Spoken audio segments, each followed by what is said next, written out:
And now, it's 10 a.m.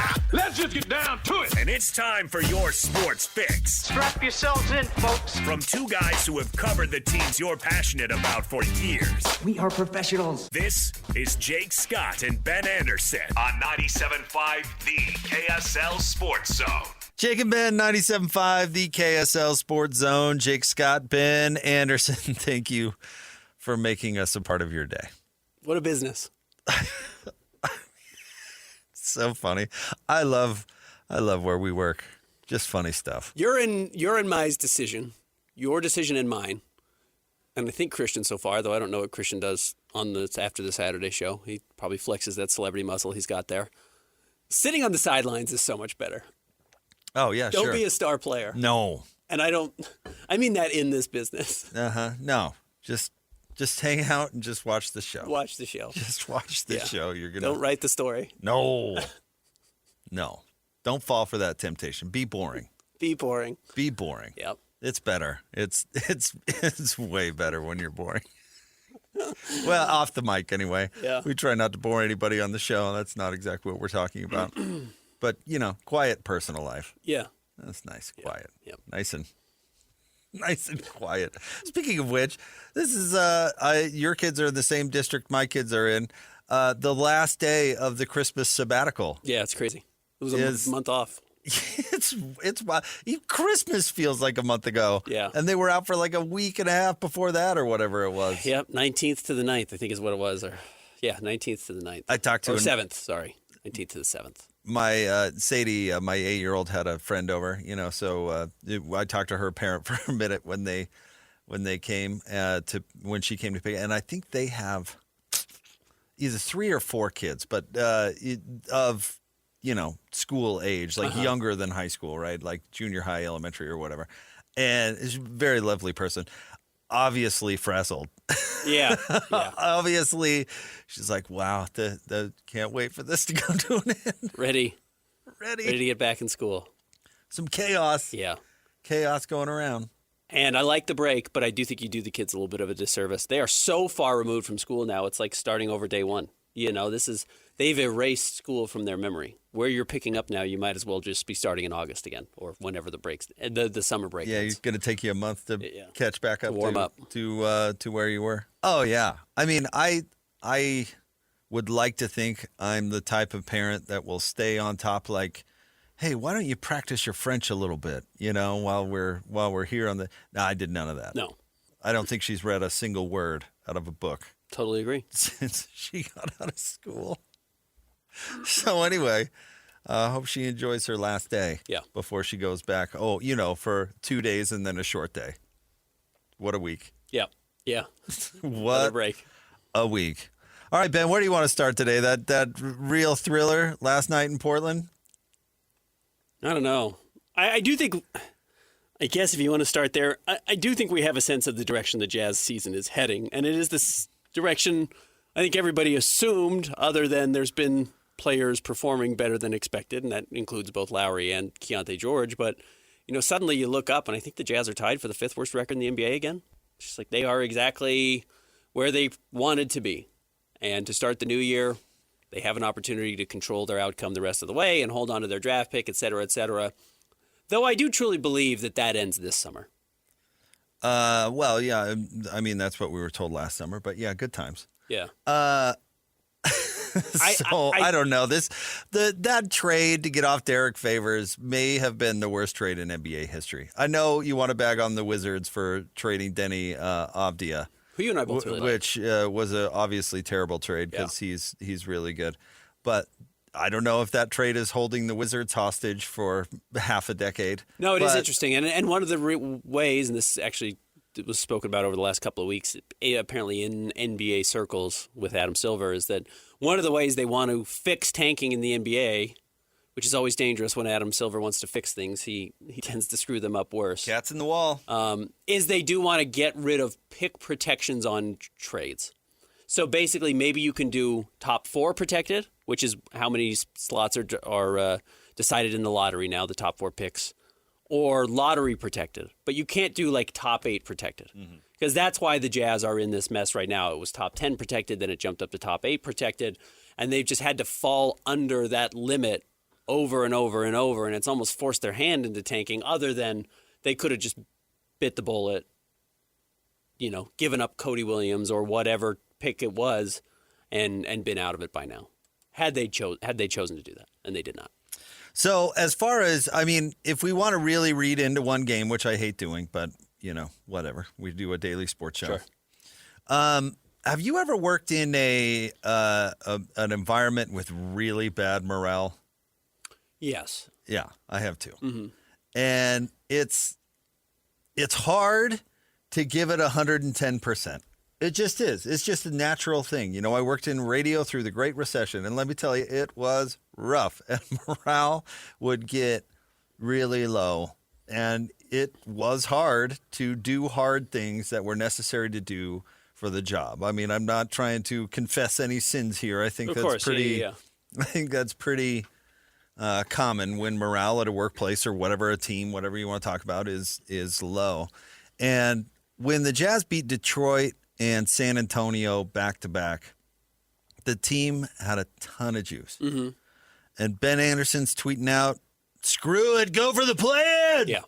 Which isn't what you tweeted out exactly, but you were floating the idea of not pulling the plug. If you can win, does it hurt to win? And so at that point, it felt to me like the franchise was like, well, we're not going to do that. Yeah, sure. So no, we gotta pull the plug on this thing. Are you kidding? Yep. And they haven't won since. And you look at some of the lineups that are being played and who's playing together and what's going on. Then this is on top of who's resting or not playing or all the things. And it's obvious to everyone, I think, that this is the direction. You just said it. And that's got to be plain to the team. They're not dumb. Regardless of whether or not it's being told to them, they recognize They're it. not dumb. Yeah. We've never played this lineup before. So if you come out in a random road game against Portland, who really is trying and is going to play hard. They're young players who are going to play hard and are trying. Morale is low because nobody cares anymore. You're going to give up a zillion open shots, which is what I told Christian I zeroed in. I'm not going to sell out a player necessarily, but I zeroed in on one player in particular on defense for like half a quarter. And my Lanta. Yeah. The care factor, the try factor, the even like trying to know where they're supposed to be factor, like the very minimum, just did not exist. Yeah. And then on the other side, this same player would take no past possessions. It was like I was watching Hot Dog again. You just dribble around and throw up a crappy attempt at a stupid layup and draw a foul. All the juice, all the I want to try hard and do the hard things was all gone. And I kind of don't blame them because they pulled the plug on them. And that's got to be old. That's got to get old, right? If you're Keontae George, it's got to be old. Like, I did everything you said. I'm making this huge step. I'm playing my brains out. I'm trying to be a defensive guy. I beat the dang Spurs on the road on the second night of a back-to-back. I'm dropping 30 on the reg. I'm averaging more points than old Big Vic down there in San Antonio is they're in the same draft class, right? And you're pulling the plug. You're playing a bunch of lineups that you don't want to win. What do you want? What do you want from me? I can empathize with that. I really can. It doesn't excuse it, I suppose, but I can empathize with it. And we can get into this. Andy Larson asked some questions about defense and personnel in the postgame. And I thought the questions were relevant. I don't necessarily, and we can dissect it, like his premise for asking about the personnel. He said, well, Oklahoma City drafts all these two-way guys and big, long guys, and that's their priority. And so do you have the right personnel is essentially what he's saying. He was essentially saying, like, did you draft a bunch of flawed one-way guys, which I don't think is true and is not the defense's problem, honestly. Okay. Taylor Hendricks is a big, long two-way guy. Cody Williams is a big, long two-way guy. Ace Bailey is a big, long two-way guy. Hope, knock on wood. It appears like he is so far, he's headed down that road. So who are you talking about? You're talking about Keontae George, who's undersized, and I think at least with last night's game being the exception, is trying to set a tone more than Donovan Mitchell ever did. Absolutely. So I know, and he kind of set Will up to throw his players under the bus, which he did not. He said, "I'm not gonna basically let my team off the hook and say they can't defend," which I thought was the right answer for a coach to give. But to ask that question after the Portland game where they just didn't try, there was no effort whatsoever, and the reason that they're 30th in defense is because Yusuf Nurkic is their starting center. And because their backup center is Kevin Love, and they never seem to be in the lineup on the same night. So that leaves Phil to go out there and pretend like he can be a big in the NBA on the defensive side, which he cannot. And Nurk can't either. At least Nurk will scrap you some offensive rebounds, but he's just a stiff out there. So is Phil. And it's a layup line.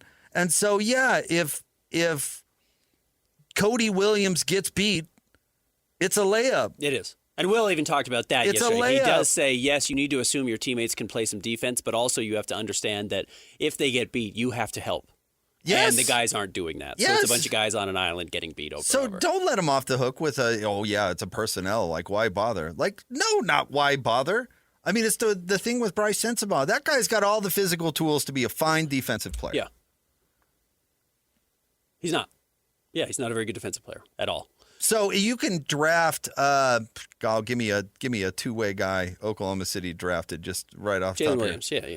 Jalen Williams. Well, if he wasn't interested in the slightest at playing defense, I don't care how big and long you are. It doesn't matter. So I like the question because the defense is last in the league again. But I didn't like the premise of the question. I don't think it's a scheme problem. I think, Will, pretty much that answer you just said right there, pretty much like they had no interest in being in the right position to help or any of that. To close out to the corner, they're not even, it's just standing in the lane and going like this. It was like watching a tennis match. Here's the ball on one side of the floor, there's the ball on the other. Guess how much I've moved? 1.5 feet, and I watched the ball go around. It's just, they didn't show up in Portland. They didn't play. They didn't play on either side of the ball. It was one of their worst no-shows of the season, and certainly their worst no-show since Walker Kessler was ruled out for the year. I don't want to say hurt. Remember, they went to Charlotte and no-showed in that game. They went to Phoenix and no-showed in that game. But Walker wasn't out for the year at that point. He was, but it hadn't been announced that was the case. So this was a real no-show last night. It's a real interesting question for me. I'll just reveal. My brother texted me last night during the game, and he's in New York, but he still follows the team. And he said, do you think the Jazz will keep Will Hardy around when they're ready to start winning? And I said, well, they keep giving him contract extensions, so my assumption would be yes.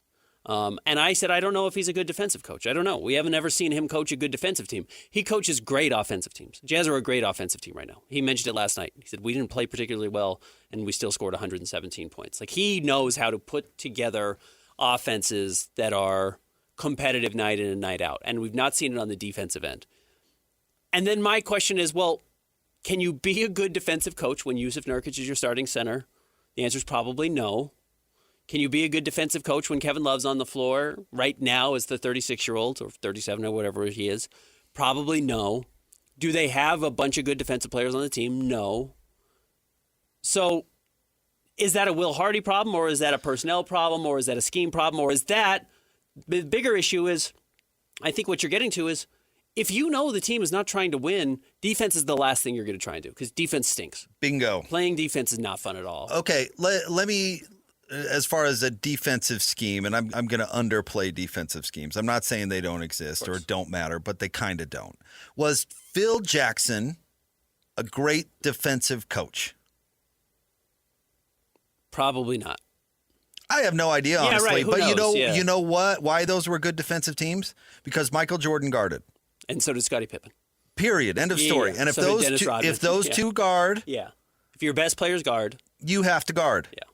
Is what's his bozo in Boston a great defensive coach? Mazzulla. I have no idea. Yeah. But you know what? Jason Tatum and Jaylen Brown guard. So Right. So Derek White's going to guard, and Kristaps Porzingis, when he was there, was going to guard. Is Dagnall a good defensive coach? I have no idea, honestly. But Shea's going to guard, so that means you're going to guard. Yeah. And Jalen Williams is going to guard, so that means you're going to guard. You know, it was the same with John and Carl. Is Greg Popovich a great defensive coach? I have no idea. But you know what? Tim Duncan was going to guard. Duncan. David Robinson. They were going to guard, and they were going to play hard, and they were going to do the hard things. So that meant you have to. The Lakers will never be a good defensive team with Luka Doncic. Never. Yeah, it's true. And it's not just that he's a rusty gate. It's that he sets the tone for the rest of the team. Period. Yeah. And that's so if Ace Bailey becomes a star and he's going to go out there and he's going to guard his brains out, well, guess what? Keontae George has to guard. Mm-hmm. In Keontae's case, I think a lot of the reason for the juice at the beginning was because he was out there playing hard. Uh-huh. And maybe he wasn't the greatest defensive player, but he was putting in the energy. Now you don't have to. Where's the drop? So that's what you should cheer for, that Ace Bailey or whoever decides to become the number one player listens to Will Hardy and plays hard and guards and all that, because that means the rest of the team has to do it. Yeah. And it helps that Michael Jordan was good at defense. And it helps that Scottie Pippen was long and really good at defense. Mm-hmm. It helps that Shea's effective. All that stuff, it all helps. But if they do it, you have to. Yeah. Trae Young, the Atlanta couldn't get off him quick enough because the whole team doesn't have to guard if he plays. And you can see it. Locke was talking about the stats. I don't know why. It was because Kevin Pelton was on last night. And so they were talking to Kevin about the possible Trae Young trade. And they were talking about how you could go into the stats and pick out, without knowing which games Trae played, you can pick them out. Because the defense, when he plays, is amongst the worst in the league. Uh-huh. And the defense, when he does not play, when your best player, in theory, is... Trae Young? No. Who's there? Oh, Jalen Johnson. Jalen Johnson. Uh-huh. They're like top half of the league because the rest of the team has to guard instead of standing there and watching Trae Young get beat and then watching him dribble on offense. I do think some of it is nice that it is that simple. Now, there are questions. And again, for the Jazz. I am purposely oversimplifying. Of course, I'm not saying that none of that stuff matters, but it helps most. And look, the Jazz have, I do think, to Andy's credit in this question, have prioritized offensive players in the draft outside of the lottery. I don't think that has been the case in the lottery. Taylor Hendricks is not a great offensive player. He's okay. He's also not yet a great defensive player, but the physical tools lend itself to defense. Same with Cody Williams, and same with Ace Bailey. Though Ace Bailey has more offensive juice than either of them. Outside of it, outside of the lottery, you're just trying to find players that stick and that can do something. Keontae's going to do something. They're all flawed. Bryce might be too flawed to do something long term. I don't know. Maybe he can figure it out, and stick around. Phil can do something, just not what they're asking him to do. Yeah, absolutely right. So they have focused on a bunch of really good offensive players, hoping that would allow them to stick, and maybe they turn into tools that work or tools that you trade for defensive players. And that is the other advantage here, is that if you want to this summer start to spend money because you have money in free agency, just go sign guys who play defense. And your defense will improve. Sometimes we think defense is this mystery skill. It's really not. So yeah, do guys play hard? Do guys try hard on that end? And if so, you're going to have good defensive results the same way if you sign good offensive players, you have a good offense. So I do think that will be the pathway forward for the Jazz. But the question is, if Lauri Markkanen's your best player, does he play enough defense to set the tone? And I don't know. Lauri's not going to be the best player. If the Jazz return to contending anytime soon, he will not be the best player. I'm not saying he's not a terrific basketball player, but I mean, he's just, I don't think, a number one on a contender for a variety of reasons. I don't think the Jazz want him to be, though. No, I don't think he's capable of it. Part of the defensive tone is part of what we're talking about. Yeah, and there's other things. He's not a playmaker. There's lots of things there. He's a great player, but, But I don't think it's fair to Will. I mean, over the long run, knock yourself out. But after the Portland game, to be like, why does your defense suck? Well, they suck tonight because they didn't get off the bus. Mm-hmm. And then Yusuf Nurkic is playing center, and Phil is backing him up. So let's start there. Hey, why the layup line? I wonder. Yeah. Why? Oh. That's why. I love that line for Major League when Serrano's taking batting practice. And they're like, wow, this guy hits a ton. How come nobody else picked up on him? He goes, hey, Eddie, throw him some breaking balls. And then he misses by 3 feet. And Lou Brown just goes, oh. That's why. Yeah. Oh. Phil should be playing 17 minutes a night, period. Yeah, probably right. He's not a 30-minute-a-night player. Going up against the other team's big and trying to defend the rim. That's not who he is. All right, stay tuned. Top 3 stories of the day, KSLSports.com. Coming up next, Jake and Ben, 97.5, the KSL Sports Zone. It's time to break down the biggest stories of the day. This is the Top 3 Stories of the Day on KSLSports.com. 97.5, the KSL Sports Zone. Jake and Ben, 97.5, the KSL Sports Zone. Time for the top 3 stories of the day at KSLSports.com. Christian, where do you want to start today? Number 1, our guy Steve Bartle doing a great job keeping us up to date on Utah filling out their offensive staff. It looks like Morgan Scalley added a couple new guys. And including has added some new players. Utes are landing some players through the transfer portal as well. But Utah's going to be hiring Luke Wells as the school's new tight ends coach, according to Pete Thamel. He's also worked at Utah State and previously Texas Tech, Iowa State, Tulsa. But familiar with McGiven, obviously. So that should be probably at this point McGiven's hire. If he's the offensive coordinator and he's going to run the show, you need to let him bring in some of his own guys. He's not getting his own offensive line coach. Jordan Gross is coming in to do that. Probably didn't hire his own wide receivers coach. That's Chad Bumpus. That's a guy who Morgan knows previously. So we'll see. This is a bit of a Frankenstein staff, but that has to happen when the coach quits or leaves the way he does and takes as many pieces with him. Well, that's college football.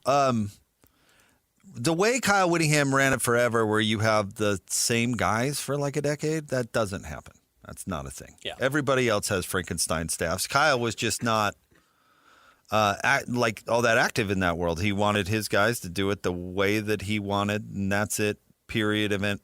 End of story. I mean, he would even demote. Like Harding was co-offensive coordinator at one point. Mm-hmm. He didn't fire Harding. Yeah. He just demoted. And then got an associate head coaching position or whatever it was. Yeah, he did. He moved the titles around. And even some of his hires were for that purpose, right? Like Sharif Shah, Utah guy, not going anyway. He was an attorney. He wasn't even in the coaching world. And then all these other Utah guys and Cougar guys for that matter that he shuffled in and out that were just loyal to him would stay forever. But the reality of college football is I would be curious to see the average stay time of an assistant coach in college football. I bet it's under 2 years. Yeah, because if you're bad, you get fired, and if you're good, you get promoted. You go somewhere else. Yeah, you leave. Yeah, and it happens because everybody's shuffling staffs all the time. That's the world. But Witt was able to kind of keep a bubble over it. And Bronco is doing the same thing, by the way, and has done the same thing wherever he's gone. He's only hired, quote unquote, his guys, right? I mean, Skylar Ridley, who they just hired yesterday from Weber State to be the receivers coach, was a receiver under Bronco at BYU. So, I mean, that is not the norm per se. I think most coaches are out there filling half their staff every year, especially now. So, yeah, I guess Frankenstein staff, but that's more the norm. And it's not derogatory. Frankenstein staff is not a derogatory statement. No. So, I mean, this was inevitable. I think from what I saw in the Snap Talk, the recruiting news for the most part was pretty good for Utah retaining guys they needed to retain. So, according to Bartle yesterday, Celesi Moa is on campus at Utah. He was obviously their big recruit along with Kelvin Obot, the tackle. So getting both of those guys on campus, or seemingly going to have both those guys on campus, is a good sign that Utah did not lose their 5-star kids to Michigan. And then Utah's added a couple of kids in the transfer portal.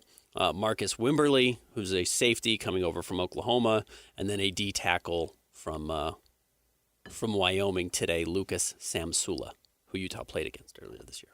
So sky is not falling. And they're introducing Morgan officially today. All right.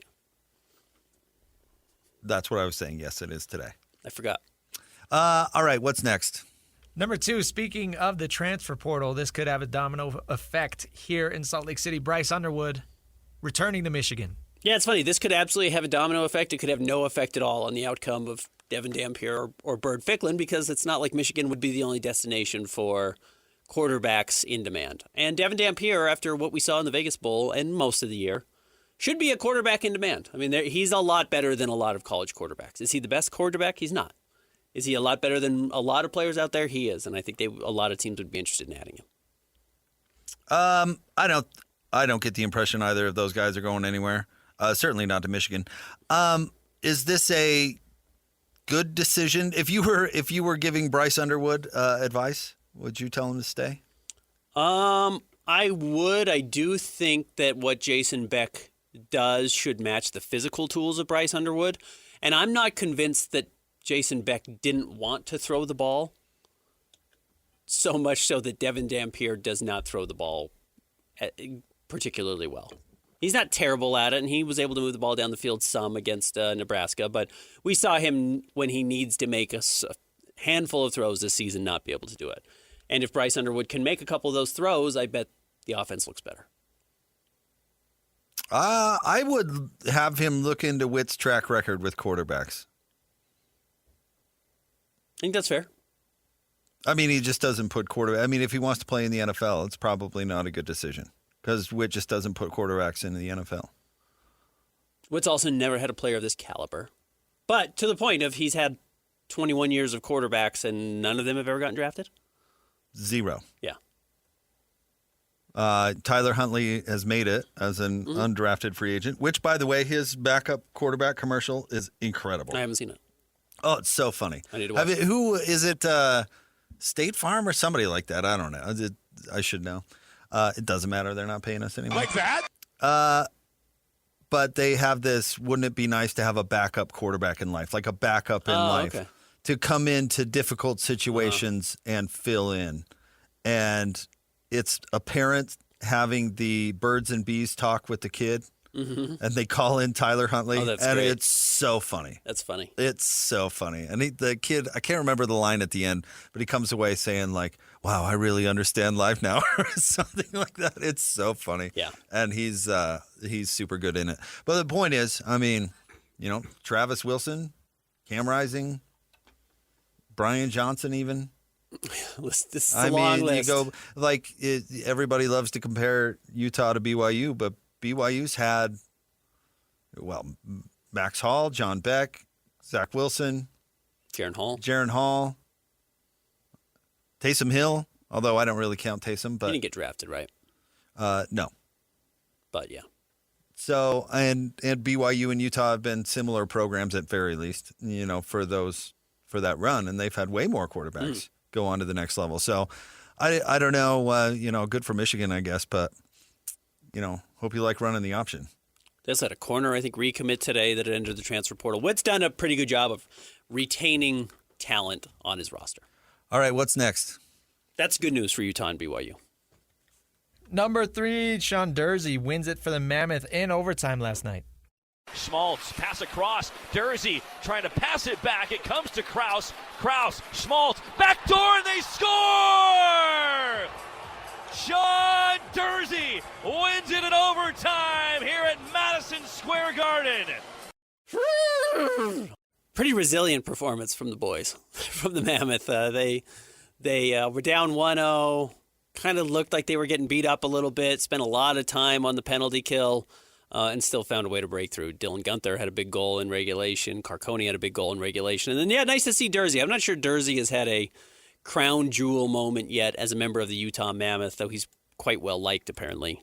But this was certainly his best moment, I think, so far. Game winner in overtime in Madison Square Garden. I got to tell you, last night was a super fun night to be in the Radio Command Center because we watched the Mammoth game and the end was thrilling. And I actually think the Durzin goal that's burying the lead, they killed a penalty with like a minute to go. That Durzin committed. Yeah, right. So and he was not the happy comeback about it. winner. Yeah. But I mean, gritted out that penalty Absolutely. and took it to overtime. I mean, it was fairly thrilling. And then we had the FCS championship game on the other screen. I don't know if you watched that, but it was bananas. Yeah, I was following the Mammoth game, so I did not tune over to it, but I saw all the tweets. And Montana State is the victor, but it took It took both teams taking turns blowing it for that to happen. Eventually in overtime, the poor holder, the poor Illinois State holder who just botched the game. Was it his fault? Was it the holder's fault? Yeah, it's the holder's fault. I was trying to see if it was the kicker's fault. It was the holder. I mean, you might be able to make an argument it was the long snapper's fault too. I mean, I'm but guessing they failed the snaps on an extra point. They failed on a field goal to win it in regulation, like a chip shot field goal. The holder drops it, throws off the kicker's timing, and then it gets easily blocked. Yeah. And then the same thing basically happened on the extra point, and it was a bonkers game. But that was Montana State had a chance to win it in regulation after the blocked field goal, and they snapped it right past the quarterback. I mean, it brought up like a 4th and 25 or something crazy. I mean, just blowing it. It was wild. But the Mammoth, the finish of the Mammoth game was really, really good. So we had a good night in the old radio command center watching sports, and we watched Michigan State throttle USC. And who doesn't like watching Eric Musselman lose? Oh, basketball. Yeah. Okay. No, we're not talking about USC laughably losing to TCU in the Alamo Bowl. Yeah. Right. Against a backup quarterback that had 6 snaps going into that game. Way to go, Stinkin'. What a program you're running. But Eric Musselman's equally dislikable. Bizarre. Mammoth, undefeated in New York in their franchise history, have never lost in the state of New York. Very, very strange. 7 games at home now. Yeah, 14 straight days in Salt Lake City. Guess Disney on Ice isn't in town. Got 4 points on the road, so a nice little boost for them. Congratulations. All right, stay tuned. We'll have more Jake and Ben coming up next. 97.5, the KSL Sports Zone. Who's got it better than us? Your home for the best sports coverage in Utah. You're listening to Jake Scott and Ben Anderson on 97.5, the KSL Sports Zone. Jake and Ben, 97.5, the KSL Sports Zone. Let's give away some tickets. Hit it, Christian. It's Jazz Ticket Tuesday, and your chance to win tickets is right now. Call this number now. Call this number now. Be caller number 12 at 801-575-ZONE. 801-575-ZONE. And you'll be on your way to Delta Center to see the Utah Jazz. He fires the 3. He hits. Oh, don't do me like that. This is 97.5, the KSL Sports Zone. All right, caller number 12 right now, 801-575-ZONE. And you're going to win a pair of tickets to go see the Jazz take on Ben's favorite, LaMelo Ball and the Charlotte Hornets, coming up on Saturday, January 10th at Delta Center at 7:30. Did you see what they did to the Thunder last night? I did. They won by 30 on the road at OKC, which is interesting for a few reasons. A, the Thunder are now 6-6 over their last 12 after starting the year 24-1, which I still think they should be the favorite to win the championship.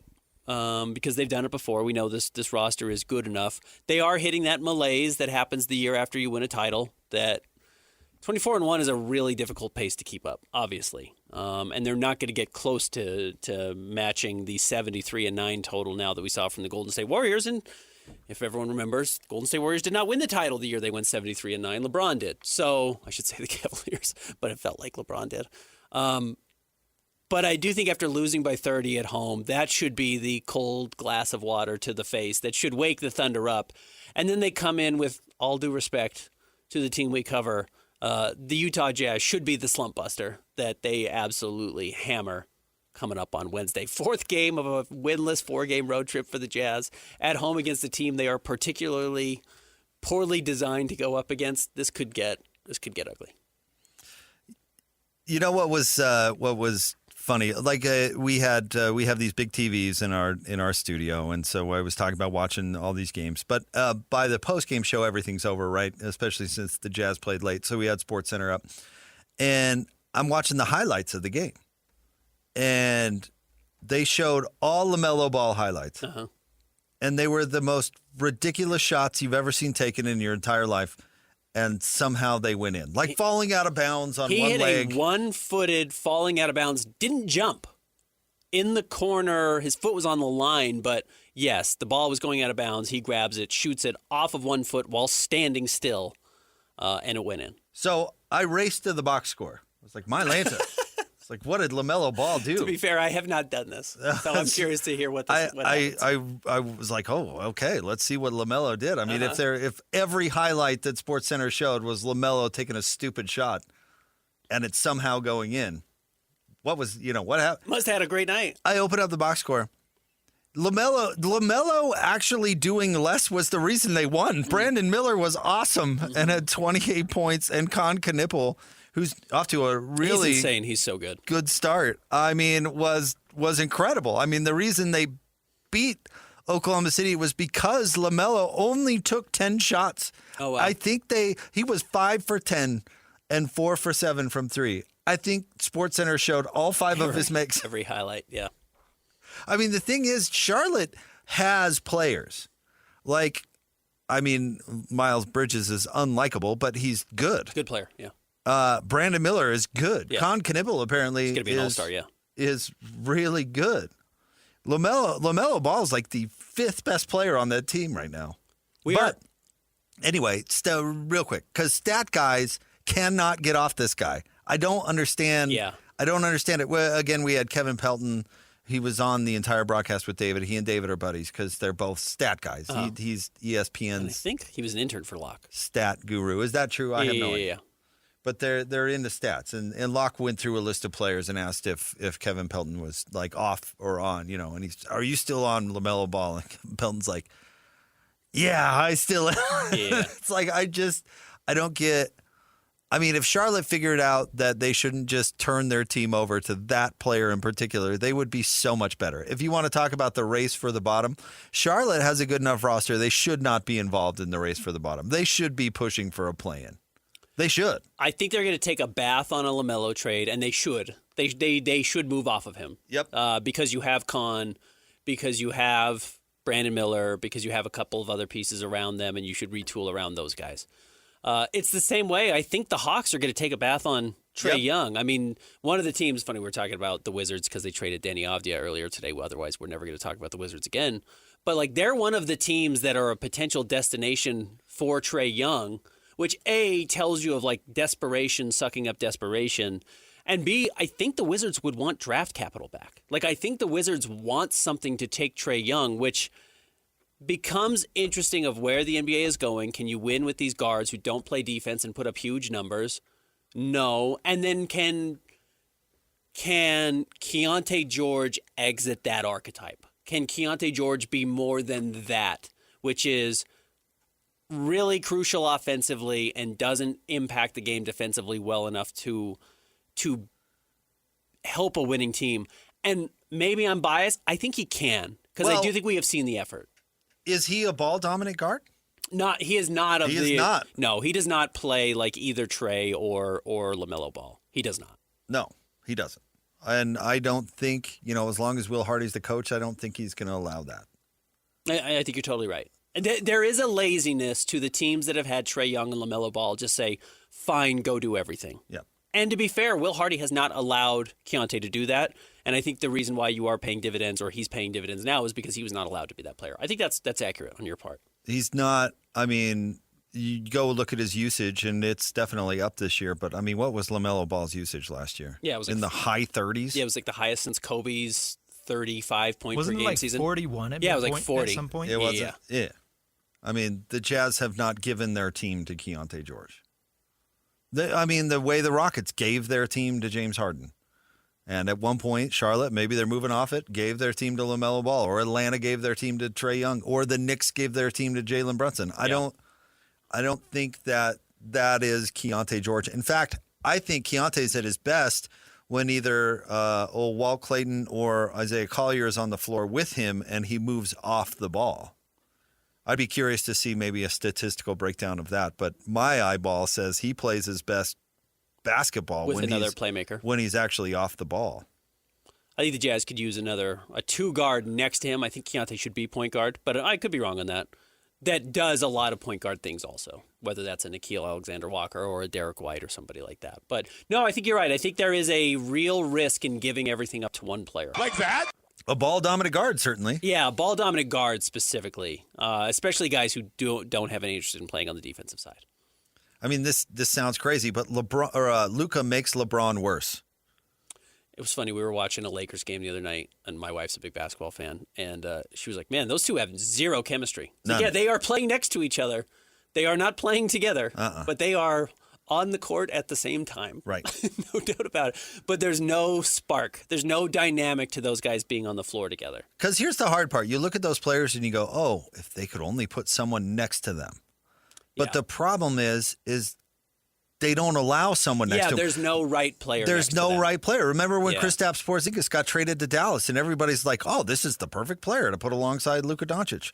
Unless it's a big stiff setting picks, there is no perfect player to put next to Luka Doncic. And that's maybe the magic of Steph Curry that we haven't appreciated enough is that he's had two guys next to him that have been perfect matches, and is that, well, they just happen to pick perfect guys, or Steph is that easy to play with, that all of a sudden Klay Thompson is a lock Hall of Famer and is the perfect, guard next to or wing next to Steph, and Draymond's the perfect big. Well, Draymond is far from a perfect NBA player, really far from a perfect NBA player, but you thought, wow, those two have chemistry like I've never seen before. But the same thing, he and Klay have chemistry like we've never seen before.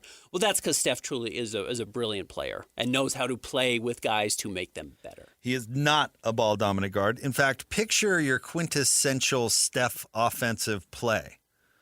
And maybe you picture a step back, or maybe you picture something from the logo. Does he have the ball in his hands? I'll tell you what I picture. I picture him running off 3 pin-down picks. Yeah, exactly right. To get a wide-open 3 at the break. Yep, exactly right. That's his quintessential. It's not dribbling the air out of the ball and then taking a step back. It's getting off it, running off a bunch of picks, and taking an open shot when he just gets a little bit of daylight. Yeah, you're not thinking 4 dribbles. Nope. No, you're thinking maybe 1 dribble on a step back, like you're saying. But yeah, it's dancing around picks, finding a way to get open, maybe even catching the ball, giving it back, and then getting the ball back a second time before he scores. I find LeBron obnoxious, but LeBron is not a ball-dominant guard. He never has been. No. He's played a lot of ISO, and that can get a little murky because if the coach clears everyone out and says, LeBron, go run over your guy, but he's that's not quite sucking the air out of the ball. But he's not. No, again, I'm not a LeBron lover by any means, but that's not who he is. Yeah. That's how James Harden and Russell Westbrook really ruined the game, in my opinion. Yeah, Shea doesn't play that way. Shea doesn't play that way. No, he does not. He's a great point guard. He has the ball more than anyone else on the team, but he is certainly not, let me dribble the air out of the ball. Nope. So, no, you've got a great point. So I wouldn't touch Trae Young. I wouldn't touch LaMelo Ball. I wouldn't touch John Morant. I wouldn't. No, none of that. I think the Jazz dodged a bullet. I don't know if they would have, but I could have seen some desperation last year where the Jazz might have considered a Trae Young trade. And with the emergence of Keontae George, I suspect that's fully off the table. Because stat guys can talk themselves into it way too easily. That's the annoying part about analytics, is you can talk yourself into it because you're like, well, look at the numbers. I mean, Will Hardy said it last night at the postgame talking about something else. He said the offense gets you paid. Yeah, stats get you paid, but you got to go out there and play guard if you want to win. Yeah. So, yeah, those guys are going to cost you a fortune, and you're not going to win a dang thing. Yep. And they haven't. I don't even know if anybody's played that way. Certainly has won a title. I guess Luka came close. James Harden made it to a conference final? Made it to a conference finals. Yeah. Trying to think. I mean, Dame Lillard made it to a conference final, but he didn't go any further. Trae Young made it to a conference final. So there are examples of you make a run. Same with Dame. I mean, Dame, they had a weird lightning in a bottle season. They ran into a couple of the right opponents. No, generally it doesn't work. I don't think Keontae is that, though. That's an interesting question you bring up. I mean, he could, I guess, become that if he I'll have to try. Found a coach that was willing to let him do it, but I don't think it's the Jazz. I don't think anyone will say it on the record, so I'll be curious. I'll do some research. I'll talk to some people and say, how do you avoid him becoming it? Yeah. I'll ask around. All right, stay tuned. We'll have more coming up next. Jake and Ben, 97.5, the KSL Sports Zone.